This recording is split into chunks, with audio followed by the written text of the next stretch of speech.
Hello friends, हम लोग Mendel's law of inheritance का बचा हुआ पार्ट अभी देखेंगे।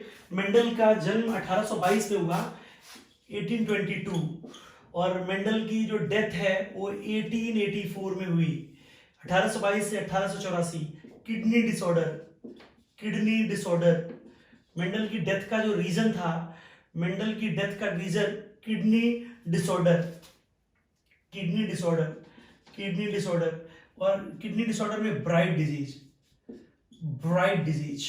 मेंडल की मौत का कारण ब्राइट डिजीज था। मेंडल हेजेंडॉर्फ विलेज के, ब्रून सिटी के हेजेंडॉर्फ विलेज से रिलेटेड हैं। मेंडल चेकोस्लोवाकिया में पैदा हुए थे। कंट्री का नाम है चेकोस्लोवाकिया। हालांकि आज चेक रिपब्लिक अलग है, स्लोवाकिया अलग कंट्री है। चेकोस्लोवाकिया दोनों अलग हो चुके हैं, चेक रिपब्लिक अलग है, स्लोवाकिया अलग है। तो मेंडल ने 7 कैरेक्टर लिए थे, 7 कैरेक्टर।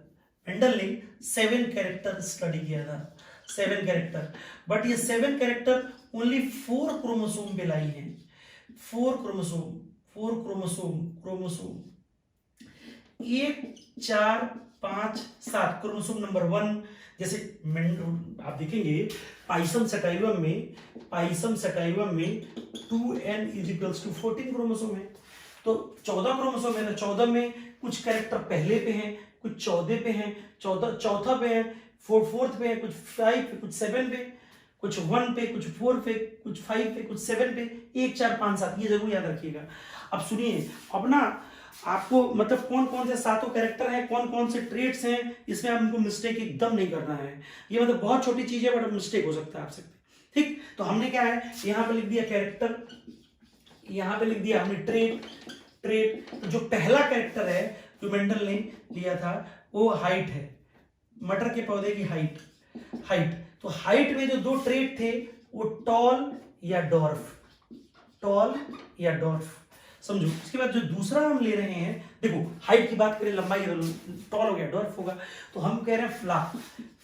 तो फ्ला में 2 चीज हो सकता है, फ्ला कलर ले लो, कलर, या नेक्स्ट आप फ्लावर पोजीशन ले लो, फ्लावर पोजीशन। तो धीरे धीरे करेंगे, एकदम दिमाग में बैठाओ दिमाग में। हमने कहा हाइट में तो टॉल हो गया, डॉर्फ होगा। फ्ला कलर में देखो, या तो वायलेट होगा, वायलेट या वाइट होगा, वाइट। देखो वायलेट की जगह पे हम रेड भी ले सकते हैं, पिंक नहीं लेंगे। वो एक्सेप्शन है। देखो वायलेट या वायलेट की जगह रेड भी ले सकते हो। एनसीईआरटी ने वायलेट लिया, आप भी वायलेट लो, ठीक है। उनकी किताब में वायलेट लिखा था, वायलेट है। कुछ किताबों में रेड लिखा है, रेड भी, दोनों दे सकता है। एक चुनना हो, वायलेट चुनना। हम कह फ्लावर के पोजीशन में अगर ले लो, तो फ्लावर के पोजीशन में आप देखोगे, या तो एक्सिलरी फ्लावर साइड में, जैसे मटर का, अगर मान लो मटर का पौधा है, तो ये देखो, ये साइड में अगर फूल लगे, साइड में फूल लगे, तो इसको बोलते हैं एक्सिलरी। लेकिन अगर ये फूल इसके ऊपर लगे, ऊपर, इसको बोलते हैं टर्मिनल। तो सुनो, टर्मिनल को हम एपिकल भी बोल सकते हैं, एपिकल। और एक्सिलरी जो है ना, इसको हम लेटरल भी बोल सकते हैं, लेटरल। तो एपिकल टर्मिनल बोले तो एक ही बात, एक्सिलरी लेटरल बोले तो एक ही बात। तो फ्लावर के पोजीशन में अगर बात करें, तो देखो जो एक्सिलरी फ्लावर है, वो एक्सिलरी या लेटरल फ्लावर ये डोमिनेंट है।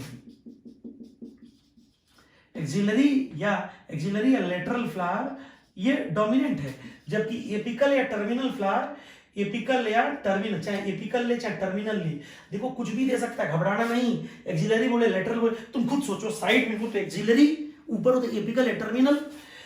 तो आप देख रहे हैं, फ्लावर के बाद आप ले सकते हैं नेक्स्ट सीड ले ले,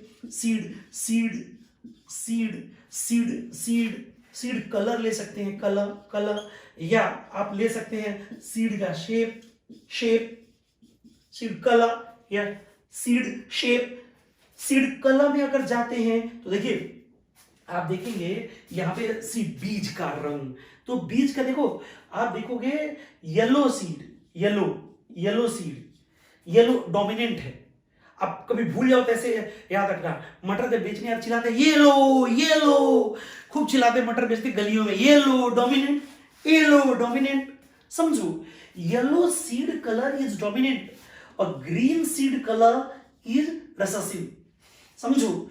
येलो चिल्ला, देखो मटर बेचने आते हैं गलियों में तो चिल्लाते होंगे, ये लो ये लो ये लो, खूब, जिसका मटर अच्छा होता है खूब चिल्लाता है, ये लो ये लो ये लो। सीड डोमिनेंट, दिमाग में बैठाओ, येलो सीड डोमिनेंट है, ग्रीन सीड कलर ये रिसेसिव है। सीड के शेप की बात करें तो राउंड जो है वो डोमिनेंट है, और रिंकल्ड जो है रिसेसिव है।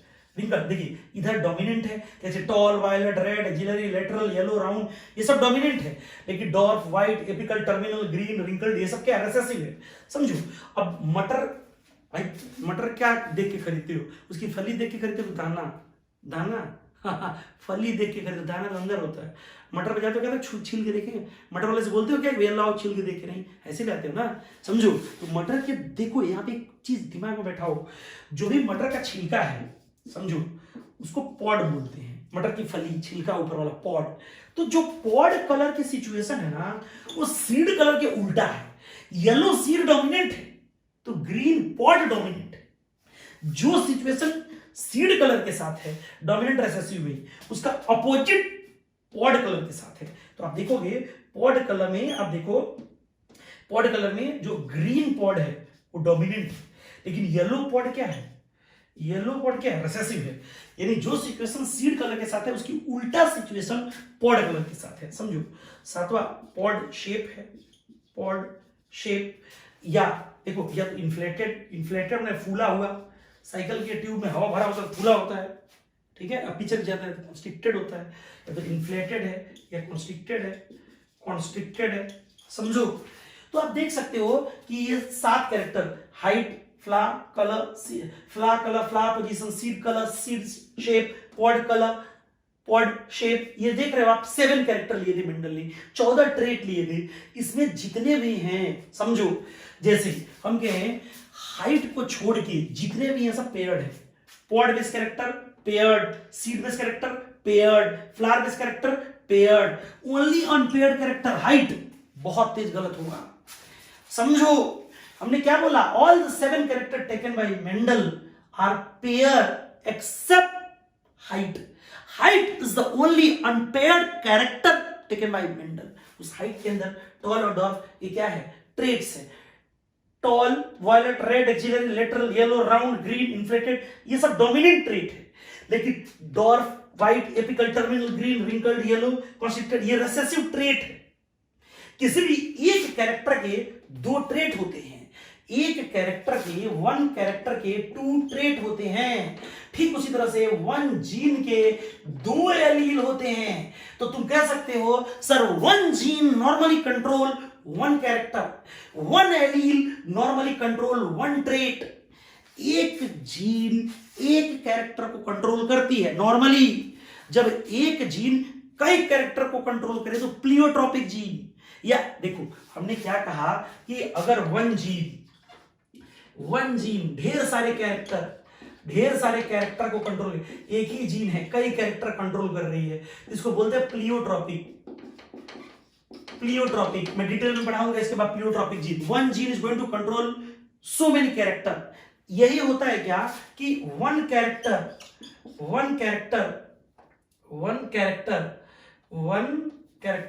कैमरे में आ रहा है, 1 character is going to be controlled by so many genes। यहां पे हमने लिख दिया gene, so many gene 1, gene 2, gene 3, खूब ढेर सारी जीन अगर मिल गई किसी एक कैरेक्टर को कंट्रोल कर रही हैं तो पॉलीजीन। आप जेनेटिक डिसऑर्डर में पढ़ेंगे सिकल सेल एनीमिया, ये प्लियोट्रोपिक एग्जांपल है। देखो स्किन कलर, हाइट, IQ, ये सब पॉलीजीन के उदाहरण है। आलू देखते हो कोई छोटा तो कोई बड़ा होता है, गाय भैंसों में दूध का प्रोडक्शन हो गया, ये सब पॉलीजीन कैरेक्टर है। नॉर्मली हमने कहा कि 1 gene is going to control 1 character, कभी कभी 1 जीन कई कैरेक्टर को कंट्रोल करता है तो प्लियोट्रोपिक जीन है। सिकल सेल एनीमिया इसका एग्जांपल है। कभी कभी एक ही कैरेक्टर कई जीन से कंट्रोल होता है तो ये पॉलीजीन है। ह्यूमन का हाइट हो गया, स्किन कलर हो गया, IQ हो गया, मिल्क प्रोडक्शन कैटल हो गया, टमाटर में, आलू में जो उनका साइज होता है छोटा बड़ा, ये सब पॉलीजेनिक कैरेक्टर है। इवन फीमेल में मेमोरी ग्लैंड जो होता है उसका जो पैटर्न होता है डिफरेंट फीमेल्स में अलग अलग होता है, वो भी पॉलीजेनिक कैरेक्टर है। मुद्दे की बात करते हैं तो all the 7 character taken by Mendel lie on 4 chromosome 1, 4, 5, 7। Quick recap करते हैं तुरंत। मेंडल का जन्म कब हुआ बताओ? 1822। कब मृत्यु हुई? 1884। कौन सी बीमारी थी? Kidney disease. क्या नाम था? Bright disease. क्या नाम था भाई? Bright disease. चलिए 5 सटाई में 2n = कितना है? 14। लिंकेज ग्रुप कितना हो गया? 7। मेंडल ने कितने कैरेक्टर लिए थे?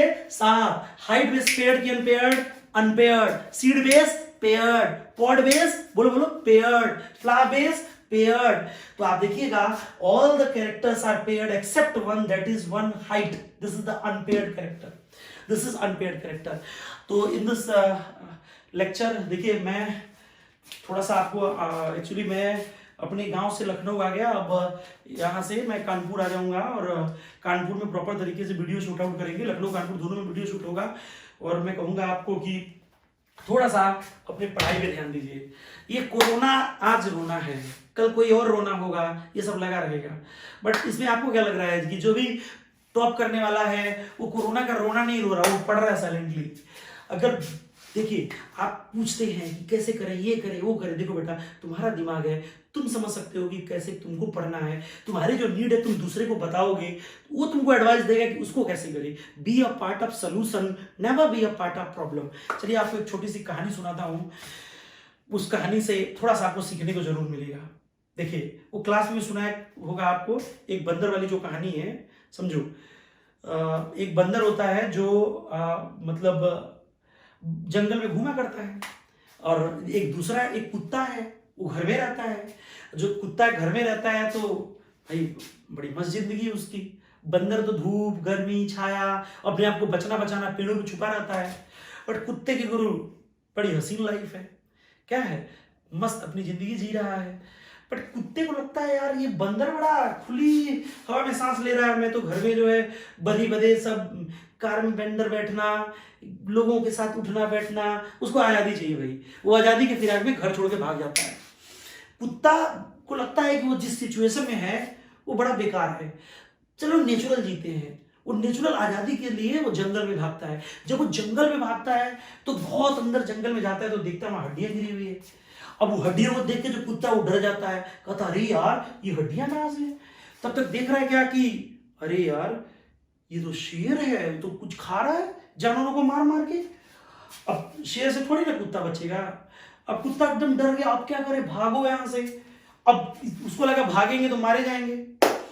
कुत्ते ने कॉन्फिडेंस में पूरा शेर के बगल में जाकर चिल्लाने लगा, तुझे ढूंढता पूरे जंगल को मैंने हर एक कोना छान मारा, तू यहां मिला, तुझे खाने आया हूं मैं और तुझे दुनिया की कोई शक्ति नहीं बचा सकती। जानते हो तुम, जानते हो शेर को लगा सारा अक्खा लाइफ में कोई ऐसा है ही नहीं जो मुझे चैलेंज कर दे, और मुझे कुत्ता चैलेंज कर रहा है। यार ये साधारण कुत्ता नहीं है, या तो कोई मायावी कुत्ता है या कुछ है इसमें। शेर एकदम हकला गया, कभी हुआ ही नहीं है। उसने कहा भाई हमें छोड़ दो, और शेर एकदम डर गया, बोला कि हमें छोड़ दो भैया, और तुम जैसे कहो वैसे करते हैं। बोला ठीक है जाओ, हम तुमको देख के छोड़ दे रहे हैं, बट आगे से ध्यान रखना, जानवरों को जो मारते हो मारा ना करो। फिर शेर सहम गया, धीरे धीरे जाने लगा।